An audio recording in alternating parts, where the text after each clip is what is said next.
NERDSoul. Hey y'all, I'm Lisa, known as Lady Lisa to some of you that are familiar with the NERDSoul platform.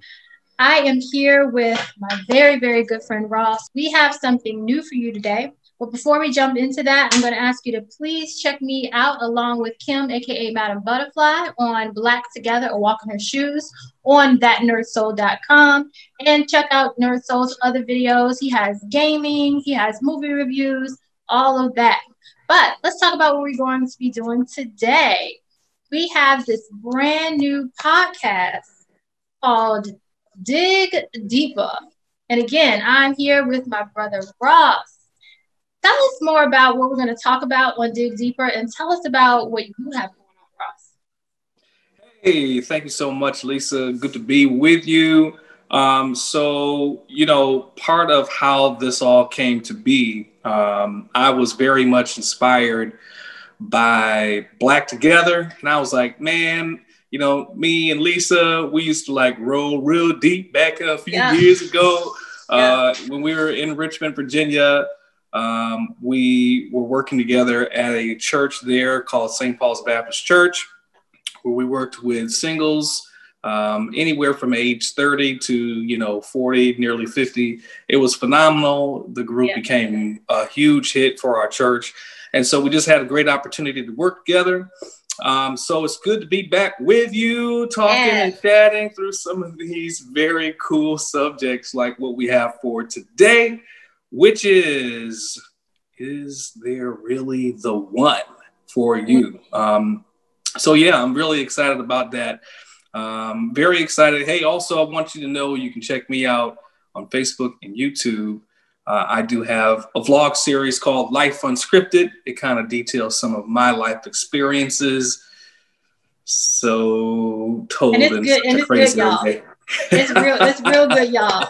I mean, it's good. You're gonna laugh, you're gonna shake your head a little bit. It's good stuff. Just check it out. Follow me on Facebook at Ross Unscripted. So getting into the topic, Lisa, I don't know about you. You're probably gonna laugh at me a little bit, but I've been watching this hit TV series that came out a little bit ago that recently resurfaced back to Netflix. It is called Girlfriends. Yes, we've been rewatching it too. Man, OMG, why am I watching? I'm a 35-year-old heterosexual male, and I am on Netflix binging some Girlfriends, literally. And it just blows me away how many different topics they cover. You have to kind of watch stuff like that over as you get growner and you get more life experience. Because then you look and you're like, man, this show was way more than just some girls hanging out with each other. Way more. What? Them girls have some issues. Looking back, it's like y'all had some issues. Okay. Yes. Absolutely. Yeah. One of the things I realized was a huge problem with all of the characters was they were all looking for the one. A lot of their arguments was, well, you really weren't the one for me. Or maybe we're just meant to be friends. Or, we're not really meant to be married. Yes, we are. No, we're not. Yes, we are. It goes back and forth and back and forth and back and forth. And I think that the confusing part comes in when people think I have the one. I agree. Or I don't have the one. I agree. This whole the one thing I think would just mess you slam up. Because, I refuse to believe that God, knowing how flawed we are, would say, hey, there is one out in this whole big wide world for you. Right. How many people are on the earth? Like 7.5 billion? No, I just don't believe in the one. I believe there are, some people that are out here that have characteristics and a personality and a spirit and a mind that meshes with yours. Right. Right. I believe that. Right. I don't believe in the one. I just really don't. And I think a lot of us miss out because of that. And we make up the other thing is we make up in our mind what that one is supposed to be like, instead of, this goes a little deeper, but I think we do that at a time usually when we don't really know ourselves completely. We don't really know exactly what it is we want. Right. You know, we're looking for the supposed one, and it's like, you don't even have yourself together. Like the way you're thinking, you know, right now, like the way you're thinking in your 20s is going to be totally different from the way you're thinking in your 30s, or, you know, closer even to your later 20s, when you are ready to find that supposed one. Yeah. You know, so I guess one of my questions is, you know, at what age should you start to consider a commitment that is serious? Because just like you said, when you're in your 20s, you think differently. When you hit your 30s, man, because you've had that one little decade, I don't know what it is, but that one little decade will change your whole perspective. It might change you for the rest of your life. You might never have too much more change to make. Yeah, that's true. You know, after that one decade. I have to say, for me, there's another kind of shift when you turn 40. You know, there's another shift, and I think it's the kind of, I really don't care what y'all fake shift. You know, right? You know, right. It's like, look, I'm 40. I can't please you. You don't like that? Cool, whatever. I don't care. Might want to back it up. You're so focused on, I've finally gotten to a place where I'm comfortable with me. I don't have time, nor patience, nor desire to, you know, worry about what you want, kind of thing. So that could be a whole nother show, but that could really be a whole other show. Right. But yeah, the one thing, I you know, just in my opinion, it sounds romantic. You know what I mean? I feel like it's something that, you know, has kind of been pushed by media and by television. You know, you're always seeing these movies and these shows that are romanticized, and, oh, you're the one, and he's the one, or she's the one. And it's just, you know, I don't think that's reality. You have to, you know what you're looking for in a partner, and then be able to recognize those things in someone. You know? Where do you think the idea actually originated from? I mean, can we trace it back to any point of origin? You know, I think it's probably going to be from a lot of different places. I can see maybe possibly how some people may have gotten that idea, maybe even from the Bible, you know, but then, you know, how do you explain some of these men in the Bible who had many ones? Right. Because, many ones. Right. It's the truth. I wholeheartedly agree with that, because really, when you think about it, I feel like it does come from not just the Bible itself, Lisa, but I think a church culture. It comes from like a church culture.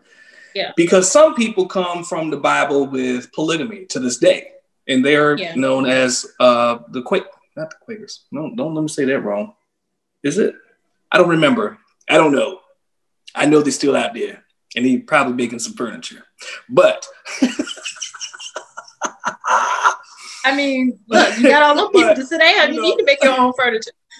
But I feel like it comes from this church culture that they probably derive some scriptures. You know, their point is derived from some scriptures that are probably taken out of context. Yeah. You know, for example, in my experience, I've heard a lot of women, and I just, you know, I'm only saying women because this is the one thing that I've heard women say. I have not heard men say it, but I've heard women say that, you know, they're looking for Boaz.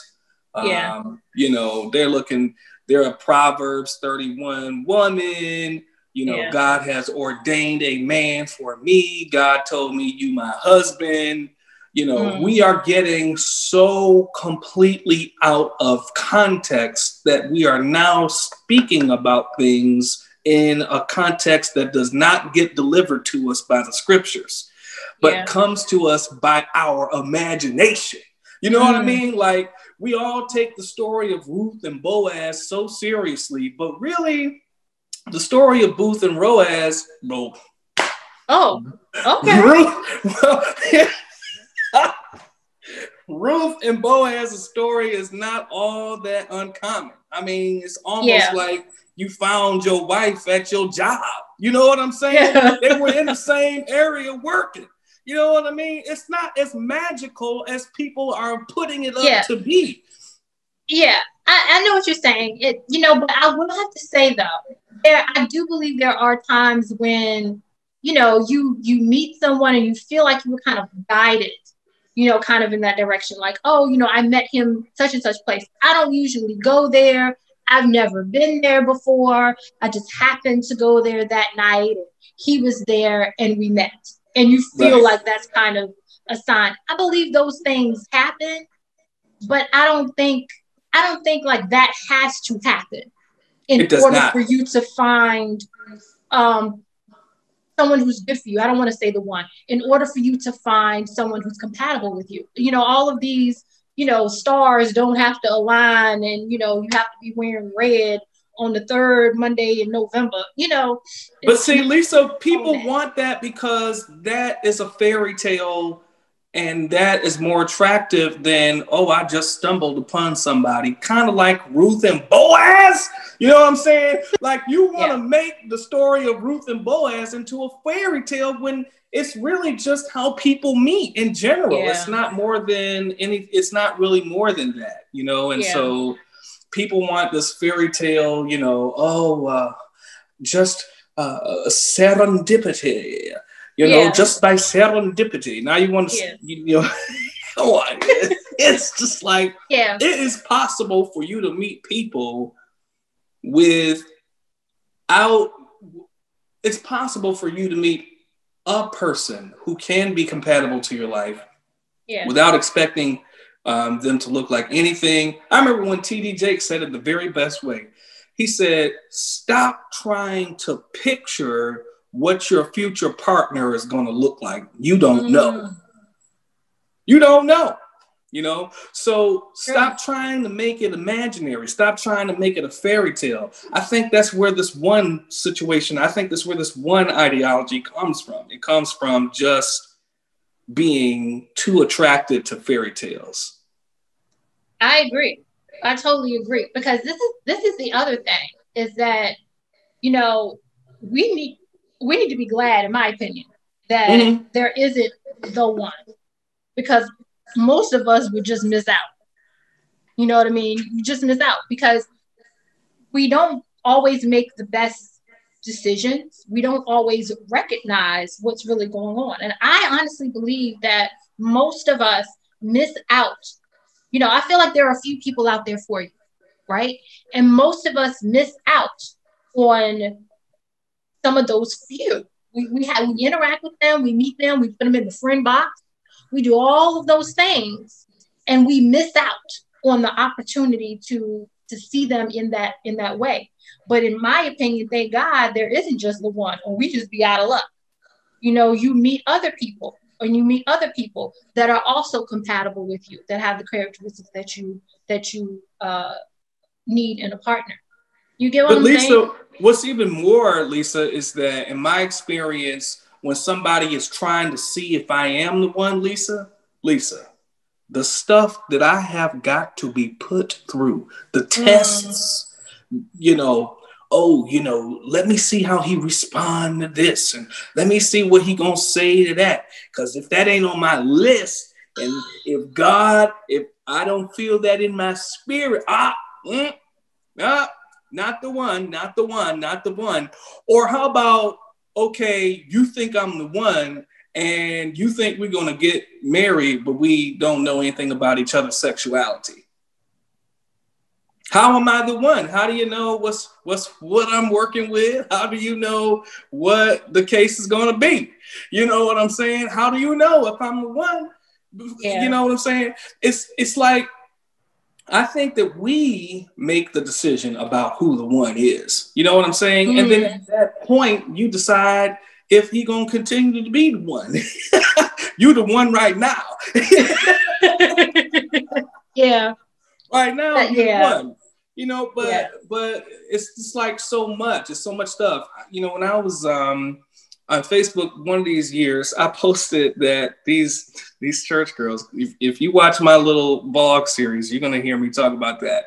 These church girls always praying for a husband and then reject and rebuke every man that approach them. You know what I'm saying? Like, that's another obstacle that I'm facing. You know, like, you know, you ain't come, not today, Satan, not today. Okay, all right, well, look like, you know, the well gonna be dry for a minute because you refuse to let somebody approach you. You know what I'm saying? Yeah. It's just, you have to make yourself, you have to make yourself approachable, you know. And the thing you said about the list, and I think I remember one time we were having, you know, a conversation, you know, in the singles ministry, and we started talking about a list. And I remember, and I say this all the time when I'm talking to anyone, I remember saying, you know, any of you who have a list, I will implore you, tear it up and throw it away. You do not need a list.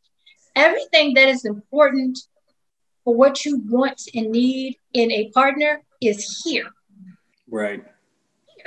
You don't need a list. If you have to go to your list to see if he meets something, it's not important. I don't need a list to tell me I need a man who is family oriented, who loves the Lord, who is respectful, who believes in courtship, who believes in being respectful to his wife and caring for it. See, those things are important. I don't need a list for that. Right. This long list, you limit yourself because you start adding stuff that don't matter, just dumb stuff. Just because you start, he needs to be 6 feet tall. Who cares? That's the kind of stuff you think about when you're 20-something years old. Thank you. But you'll be surprised that I've met some 30-year-old women who still do that, Lisa. Yeah, I think it's just like, okay, can I find someone who is both mentally mature, socially mature, and spiritually mature? You know what I'm saying? Because I'm not gonna be able to compete with a list. You know, I have too many flaws that, as you get to know me, are gonna come to the surface. You know what I'm saying? So a list is gonna be it's gonna defeat the whole purpose of our acquaintance. Yeah, for you and for her. Right. You know, because again, when you're making a list, you're cutting down your possibilities based on foolishness. Not nothing important, just based on foolishness. Absolute foolishness. So it's like, you know, that hinders you. And I think that's another reason why people don't meet their supposed one, is because you have all of these limits, you know, that just don't even make sense. You have to stick to, you know, things that are important. Again, like, you know, you need to share the same values and ideas in terms of what you want in a marriage. What are the roles going to be, you know, in your marriage? Does he want children? You know, does he have children? Does he take care of the children that he has if he does have children? Because that's important, because that's going to tell you whether or not he's going to take care of the children that y'all are going to have together. If he got, you know, three baby mamas out here, how is he handling that situation? Is he respectful to them, regardless of whether he likes them there or not? Right. You know, all of these different things that are important that you don't need to put on a list. But what's funny is that most people don't sit down and have those conversations with the person when they meet them. They don't have conversations that are important. They'll just have these stupid conversations about nothing. And next thing you know, it's like, you know, oh, we're in love and we're going to get married, but then you don't know anything about each other, not anything real and important.